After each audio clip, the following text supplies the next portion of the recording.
Bonjour à toutes. J'aimerais vous retranscrire les paroles du Rav Boyer. Personnellement, ce sont des paroles qui m'ont donné beaucoup de force. Comme beaucoup d'entre vous, j'ai été très atteinte dès samedi soir, même dès samedi matin, parce que samedi matin, nous avons été réveillés par les alertes. Bon, ça ne nous a pas empêchés de partir à la synagogue, mais c'est vrai que dans les rues, tout nous a semblé particulièrement désert. Et lorsque j'ai croisé le rave de la synagogue en voiture, qui m'a dit qu'il avait été appelé en urgence par Tsahal, nous avions compris que les choses étaient sérieuses, mais évidemment, nous étions loin d'imaginer l'ampleur de la catastrophe. Euh, et samedi soir, lorsqu'on a commencé à découvrir, en réalité, vous comme moi, nous étions au début seulement de découvrir réellement ce qui s'était passé. Alors, je vous avoue que moi, comme peut-être certaines d'entre vous, j'ai été muette, voilà, comme paralysée par les événements et avec le besoin de vouloir regarder encore les news et encore et encore et encore. Et au moment où je commençais à me sentir vraiment abattue, j'ai reçu un cours du Rav Boyer et c'est ça qui m'a redonné de la force. D'abord parce que la Torah, c'est ce qui nous donne le regard émet sur les choses. Les news nous donnent l'aspect extérieur des événements, mais la Torah nous donne l'aspect extérieur, l'aspect intérieur, l'aspect émet, et nous nous rendons compte que les choses ont été écrites déjà depuis 2000 ans.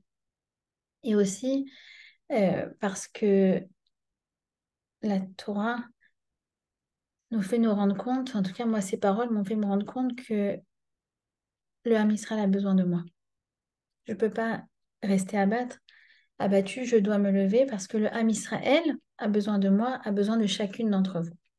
Alors j'aimerais vous rapporter ces paroles de la manière la plus fidèle possible, mais donc il rapporte que dans la Gemara, c'est écrit qu'à Sukkot commencera la guerre de Gog ou Magog, cette guerre qui va en fait signer la fin des temps. Vous savez, nous, le peuple juif, on a une longue histoire. Notre histoire n'a pas commencé hier et ne se terminera pas aujourd'hui. Nous avons vécu des choses encore bien plus difficiles que celles-là. Les pogroms, la Shoah, l'Inquisition, l'expulsion de notre terre, le Khorban, la destruction. Mais nous avons toujours vaincu. Nous avons toujours vaincu. Le peuple juif finit toujours par vaincre, car le bien l'emportera toujours sur le mal. Nous sommes le peuple qui incarnons les valeurs du bien sur cette terre et qui amenons le monde à sa finalité, c'est-à-dire la fin des temps, le Géoula, et nous restons intègres à ces valeurs et nous traversons l'histoire du monde en restant éternels. Nous sommes le Am la Netzar. Et c'est intéressant de voir que la Gemara, comme Tsahal, comme les hommes politiques, tout le monde est d'accord sur une chose. Nous allons vaincre. Anachnu nenatzer. On va vaincre. Mais la question, c'est comment? Et même sur cette chose-là, la Gemara ne se prononce pas. Parce que ça, elle ne peut pas le prédire. Ça dépend de nous, de notre attitude. Alors justement, qu'est-ce que nous, on peut faire? Qu'est-ce que nous, on doit faire pour faire en sorte que cette victoire, parce il y aura victoire, c'est certain, se passe Berachamim, se passe de la manière la plus douce possible. Alors, le Zohar nous dit déjà qu'avant la fin des temps, nous allons être confrontés à Ishmaël. C'est écrit déjà là-bas, il y a 2000 ans, que nous allons retourner sur notre terre, sur la terre d'Israël, et que Ishmaël va réclamer le droit sur cette terre. Et le Zohar continue en disant qu'ils ont un mérite. C'est pour ça qu'ils ont un mérite en Israël. Ils ont le mérite de la Brit Mila. Mais comme leur Brit Mila n'est pas complète, alors même leur implantation en Israël n'est pas complète. Elle est éparpillée. C'est vrai, ils ne sont pas que à Gaza, ils sont aussi dans le Shomron, ils sont aussi dans nos villes, Tel Aviv, Yafo, ils sont aussi dans les villages arabes et ils sont aux quatre coins de nos frontières. l'Égypte, la Syrie, la Jordanie et le Liban.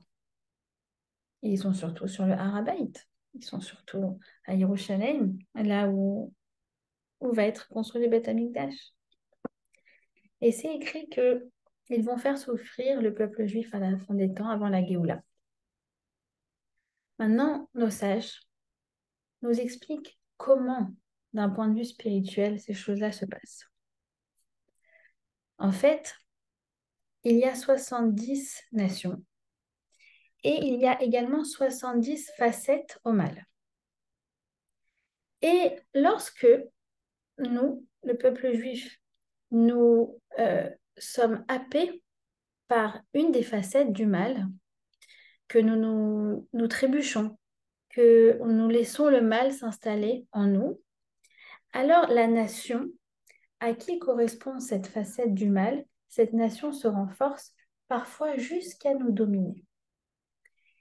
Et ce n'est que si nous faisons tchouva sur ce point en particulier que cette nation-là va s'affaiblir au point qu'elle va totalement disparaître de la carte.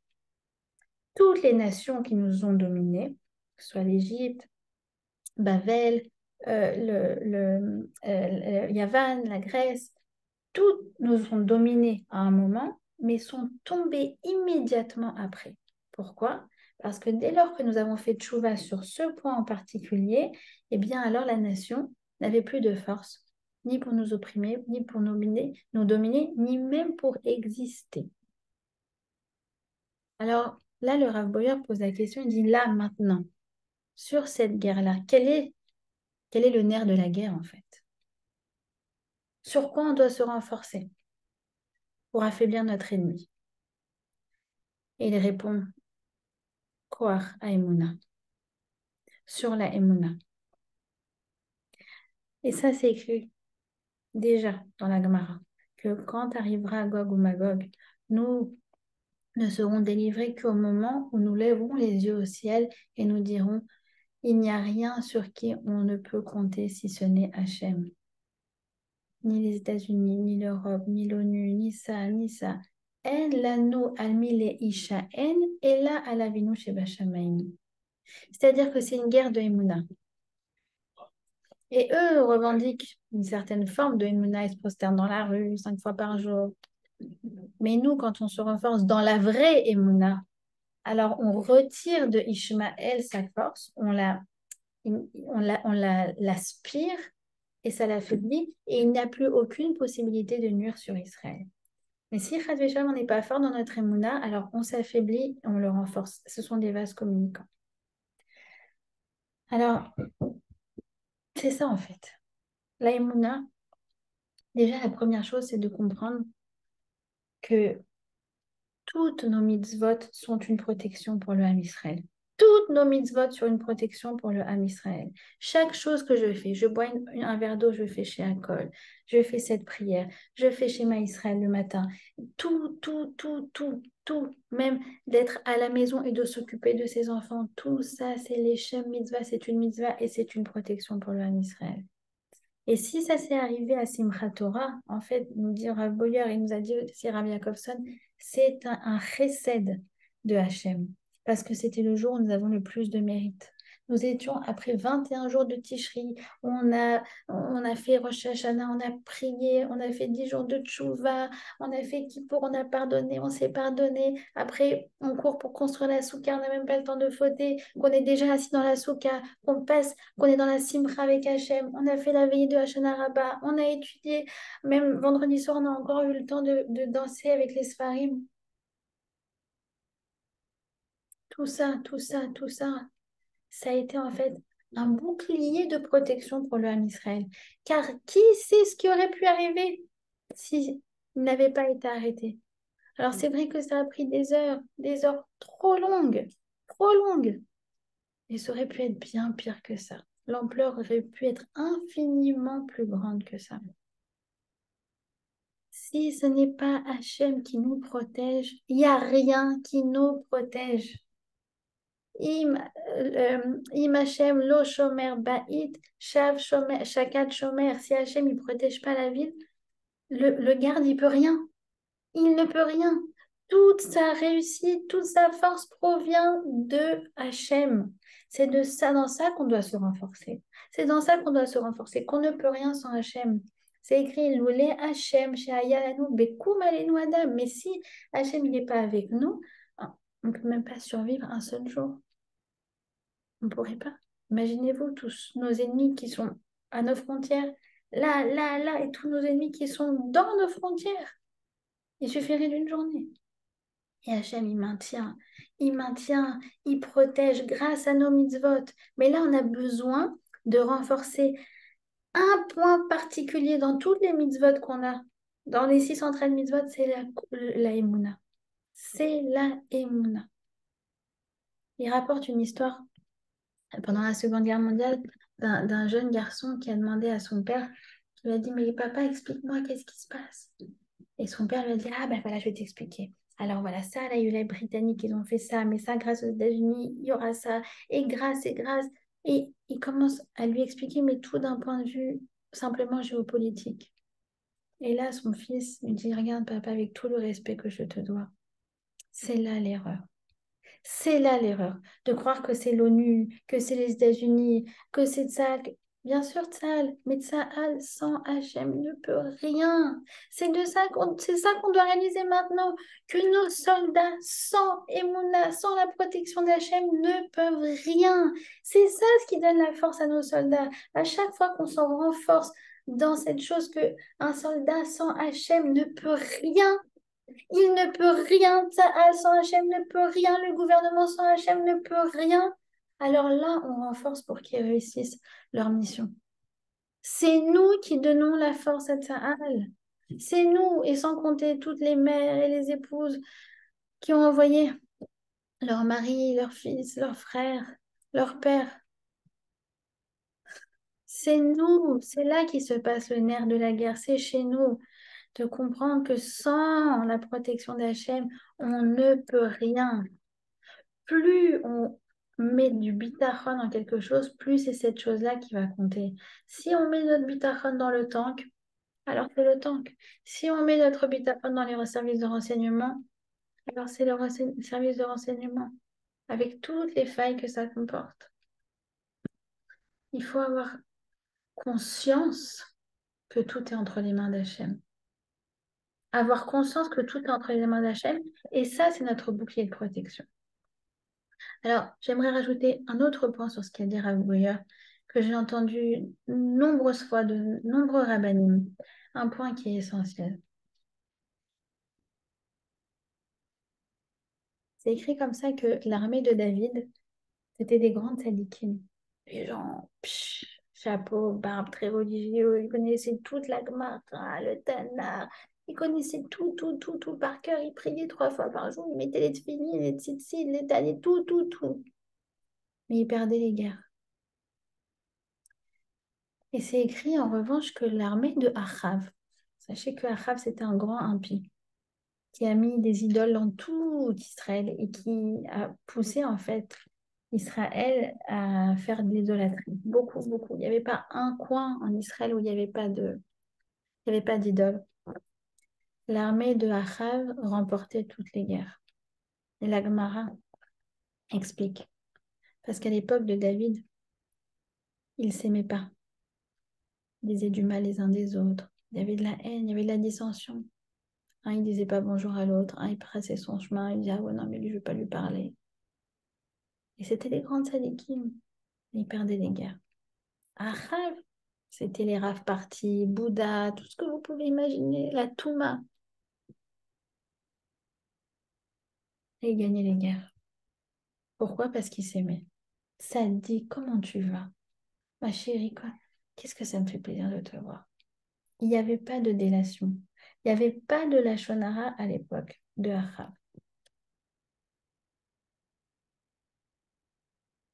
Donc on sait dans quoi on doit se renforcer. Dans la hardoute. Ça, je vous apprends rien. Que les failles qu'il y a entre nous sont les failles par lesquelles l'ennemi rentre chez nous. Alors, vraiment, je nous souhaite de nous renforcer constamment dans ces deux choses-là. qui sont l'Aïmouna, le Bitachon, que rien ne se passe en dehors de sa volonté, que c'est lui qui protège les soldats.